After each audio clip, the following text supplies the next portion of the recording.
कहीं अभी कहाँ मिले? तो कहीं अभी कल तो आए थे घोड़े पे बैठ के। अरे कहाँ यही है भगवान है। अब तो धोखा हो गई। अब मैं क्या करूं? एक बार और हमसे एक गलती हो गई, ये नहीं पहचान पाएंगे। तो वहां एक पेड़ है, वो पेड़ आज भी है रामघाट पे। उस पेड़ पे तोता का रूप हनुमान जी लिए और वहीं से कहने लगे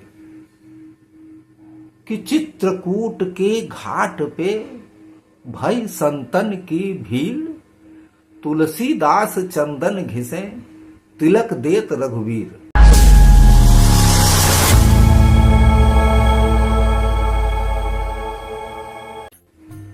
बोले सियावर रामचंद्र की जय, पवन सुत हनुमान की जय। सभी भक्तों को मेरा नमन स्वीकार हो। आज मैं आप लोगों के समक्ष एक ऐसी कथा सुनाने जा रहा हूं जो कि शायद आप लोगों को नहीं मालूम होगा। तुलसीदास जी के विषय में। तुलसीदास जी को कैसे मेरे ठाकुर मिले, प्रभु श्री रामचंद्र जी का कैसे उनके हृदय में आगमन हुआ, यह कथा बड़ी मार्मिक कथा है। इसको आप लोग सुनेंगे तो बड़ा अच्छा लगेगा, आप लोगों के हृदय को छू जाएगी। ये कथा ऐसी है कि जब तुलसीदास जी जब जन्म लिए तो बहुत ही गरीब परिवार में जन्म लिए थे। कुछ भी उनके पास नहीं था, खाने पीने का नहीं था, बहुत गरीब परिवार था। और जब जन्म लिए तो जन्म लेते ही इतना इस तरह के थे जैसे आम बालक की तरह नहीं थे, थोड़ा सा बड़े टाइप थे। परिवार के लोग भी देख के थोड़ा सा वो हो गए कि इस तरह का बालक तो होता नहीं है, और हुआ भी तो काफी बड़ा है। अगल बगल पड़ोसी लोग आए, बताए, देखे, उनको भी बगल में पंडित जी रहते थे, वो भी देखे, बिचारे तो कहें ये तो भयंकर मूल में है। मूल का मतलब समझ रहे हैं? मूल जो नक्षत्र होता है उसमें जो बच्चे पैदा होते हैं वो उनका मूल पूजा की जाती है। अब वो करें क्या, उनके पास तो खाने पीने के पैसे भी नहीं थे। थोड़ा सा तुलसीदास जी बड़े हुए तो गांव में ही एक होता नहीं जैसे कि निमंत्रण होता है, तो निमंत्रण था। अब तुलसीदास जी का निमंत्रण तो था नहीं, लेकिन अब वो निर्धन थे, कुछ खाने पीने को घर में भी नहीं था। तो जो जिसमें लोग खाते हैं पत्तल, वो फेंक आते हैं बाहर। तो तुलसीदास जी क्या किए कि उसमें जाके पत्तलों में से चावल वल बटोर के बीन बीन के एक जगह रख रहे थे कि इसको हम खाएंगे। कई पत्तलों का बटोर के रखने के बाद में जब सोचे कि अब खाएं, तो एक कुत्ता आया, वो भी खा गया, उठा ले गया, सब गिरा दिया। अब क्या करें? तो शंकर जी और पार्वती जी जो है वो जा रहे थे। पार्वती जी की निगाह तुलसी जी के ऊपर पड़ी। अब जैसे ही पड़ी तो वैसे ही शंकर जी से कहती हैं कि हे नाथ, 1 मिनट रुकिए, देखिए इस बालक की क्या दशा है। ये बहुत पहले की बात नहीं है, 15वीं शताब्दी की बात है ये, क्योंकि 15वीं शताब्दी के बाद ही वो मर्यादा पुरुषोत्तम भगवान की जो है कथा लिखे थे, श्री रामचरितमानस, और 1631 में उसको प्रकाशित कर दिए थे। कितने बड़े कवि हुए ये आप लोग खुद समझ सकते हैं इस कथा से। तो शंकर जी से जब पार्वती जी कहीं, तो शंकर जी कहें कि अरे तुम क्या औरतों वाली बात करती हो। चलो कहीं नहीं, इस बच्चे को देखा नहीं जा रहा है। तो शंकर जी कहे अच्छा चलो कुछ करते हैं। तो शंकर जी, एक ऋषि रहते थे, उनको सपने में जो है, उस ऋषि को सपना दिए कि आप जो है, आप जाओ वहां पे बालक है, उसको ले आओ और अपने आश्रम में रखो, उसको पढ़ाओ लिखाओ, उसका पालन पोषण करो, उस बालक का। अब ऋषि को सपने में आया तो अपने अनुचरों को, जो उनके शिष्य लोग थे, उनको भेज के बालक को बुलवाए। बुलवाने के बाद में अपने वहां आश्रम में रख लिए, शिक्षा उच्छा देने लगे, पढ़ाई लिखाई करने लगे, भोजन पानी भी मिलने लगा उनको। और उनके आश्रम में अब देखिए, यहां से छाया पड़ना शुरू हो गई है प्रभु की।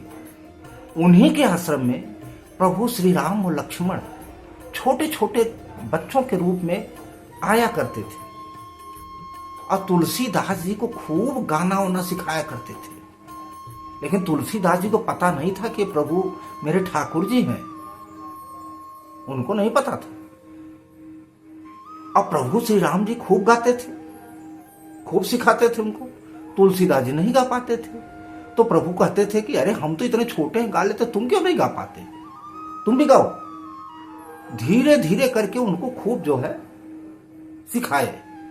आज खुद तुलसीदास जी खूब गाने लगे, खूब गाना वाना गाने लगे, मस्त बढ़िया फर्स्ट क्लास। अब जिसके ऊपर प्रभु की हाथ पड़ जाए उसकी बात ही कुछ और हो जाती है। अब जब सीख गए तो उसके बाद प्रभु जी आना बंद कर दिए। अब जब बंद कर दिए तो तुलसीदास जी परेशान। उनको मित्र कहते थे, मेरे मित्र। सभी लोगों से पूछने लगे कि मेरे मित्र नहीं आ रहे, मेरे मित्र नहीं आ रहे हैं। सब लोग कहे कि आएंगे आएंगे, किसी टाइम आएंगे। कहे नहीं, जब तक आएंगे नहीं तब तक हमारा मन नहीं भरेगा, हम खाना पीना भी नहीं खा पाएंगे ठीक से। मेरे मित्र नहीं आ रहे हैं, मैं मित्र को से मिलना चाहता हूं। अब क्या करें? तो वो कहीं घूमने जाते थे, उधर थोड़ा सुबह शाम टहलते थे। तो रास्ते में जब जा रहे थे, जाते जाते रास्ते में एक बहुत से पेड़ पड़ते थे। एक पेड़ ऐसा था जो कि धीरे धीरे करके सूखता जा रहा था। तो तुलसीदास जी की निगाह जब पड़ी उस पे, तो उनके दिमाग में आया कि ये तो सूख रहा है और बिना पानी सूख रहा लगता है हमको। हम ऐसा करें, इसको रोज हम जल दिया करें, हो सकता है हरा हो जाए। तो रोज अपने कमंडल में जो है जल ले जाकर वहां डाल देते थे और वहां के नीचे की जो झाड़ पंखाड़ थे ना, सब साफ सुफ कर दिए थे।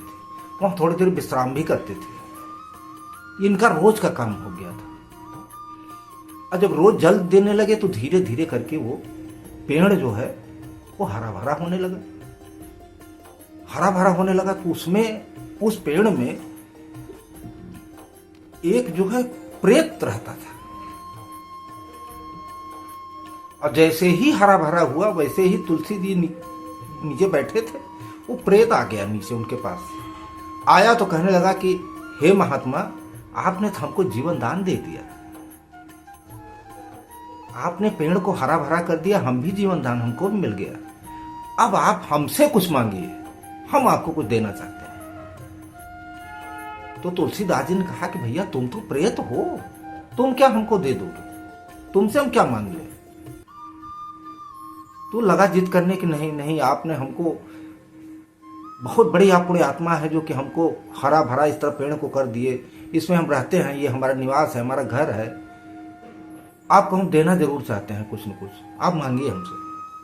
तो उनसे तो वही बात है, उनके मित्र नहीं मिल रहे थे। तो उन्होंने कहा उससे कि हमको प्रभु श्री राम से मिलवा दो। अब ये उसके बस का तो था नहीं, कैसे मिलवा देता। फिर भी उसने तुलसीदास को रास्ता बताया कि यहीं बगल में जो है कथा होती है, प्रतिदिन कथा होती है, और उस कथा में आप जाइए। कथा में हनुमान जी रोज आते हैं कथा सुनने। और सबसे पहले आते हैं, सबसे बाद में जाते हैं। और उनका भेष देखोगे तो अच्छा भेष नहीं मिलेगा, बहुत गंदा भेष होगा, बहुत वैसे होंगे। उनसे आप प्रार्थना करो, निवेदन करो, अपना तो हो सकता है प्रभु श्री राम से मिलवा दें। तो तुलसीदास जी के भी दिमाग में आया, तो उन्होंने कथा में जाना शुरू किया। 1 दिन गए, 2 दिन गए, मुलाकात नहीं हुई। एक दिन कथा के पहले ही पहुंच गए, जब कोई नहीं आया था उसी समय पहुंच गए, बैठे थे। देखे कि एक बुजुर्ग कंबल उम्बल ओढ़े जो है, बड़े जो है उस तरह के थे, आए और एक किनारे बैठ गए। तो कथा हो रही थी, अब उनका कथा में तो मन लग नहीं रहा था। उनका तो दिमाग वहीं पे था कि बुजुर्ग को पकड़ना है किसी तरह हमको। कथा जब खत्म हो गई, सब लोग चले गए, तो बुजुर्ग उसके बाद में जो है उठे और चलने लगे। तो तुलसीदास जी जाके उनके हाथ पैर पकड़ लिए, तुरंत पैर पकड़ लिए। तो कहे कि प्रभु आप हनुमान जी हो। तो कहे कि नहीं, हम नहीं हनुमान जी हैं। हम कैसे हनुमान जी हैं? हम नहीं हनुमान जी हैं। कहे नहीं, आप हनुमान जी हो और आप हमारा काम कर सकते हो।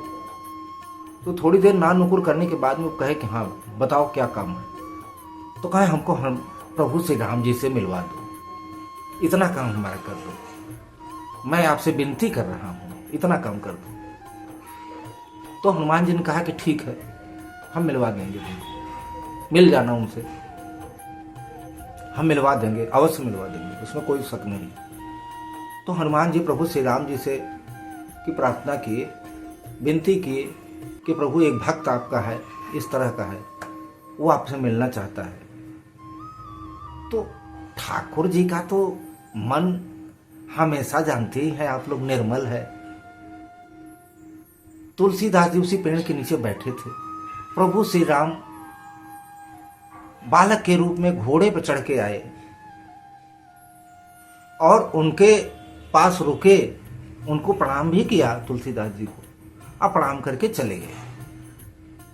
हनुमान जी पूछे कि भगवान से मिले? तो कहे अभी कहाँ मिले? तो कहे अभी कल तो आए थे घोड़े पे बैठ के। अरे कहा यही है भगवान है, अब तो धोखा हो गई, अब मैं क्या करूं, अब मैं क्या करूं, एक बार और हमसे एक गलती हो गई है, एक बार और मिलवा दो।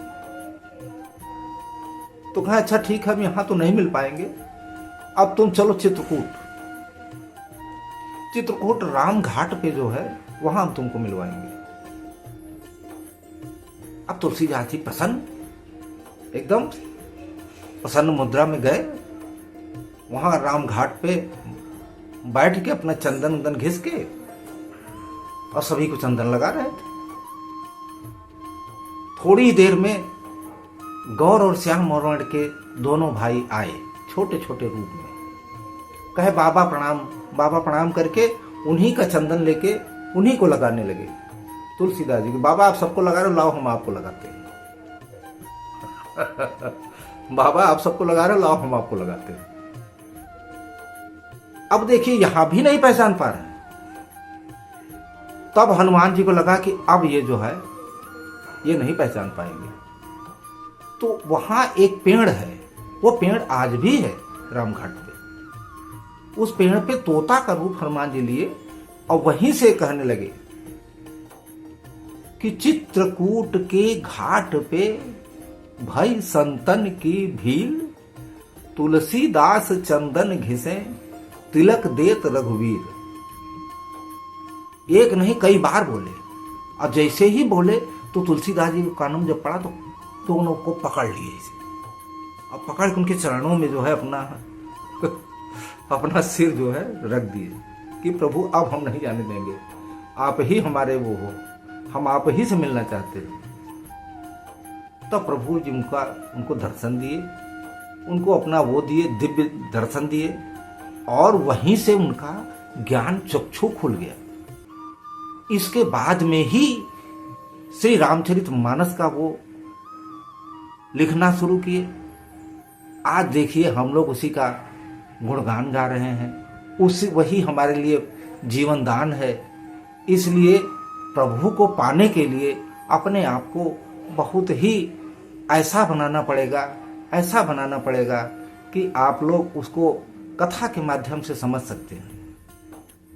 यह कथा बहुत ही अलौकिक कथा है, तुलसीदास जी के जीवन की कथा है। इसको आप लोग मनन कीजिए, समझिए और प्रभु श्री राम या ठाकुर जी को पाने के लिए अपने आप को एकदम से जो है अपने हृदय को, अपने मन को उनके चरणों में लगा दीजिए। अवश्य मिलेंगे, अवश्य आप लोगों का काम पूरा होगा, इसमें कोई दो राय नहीं है। मैं आपसे फिर मिलूँगा अगली कहानी के लिए, अगले भाग में फिर से मिलूँगा। तब तक के लिए जय श्री राम, राधे राधे। बोलिए सियावर रामचंद्र की जय, पवन सुत हनुमान की जय।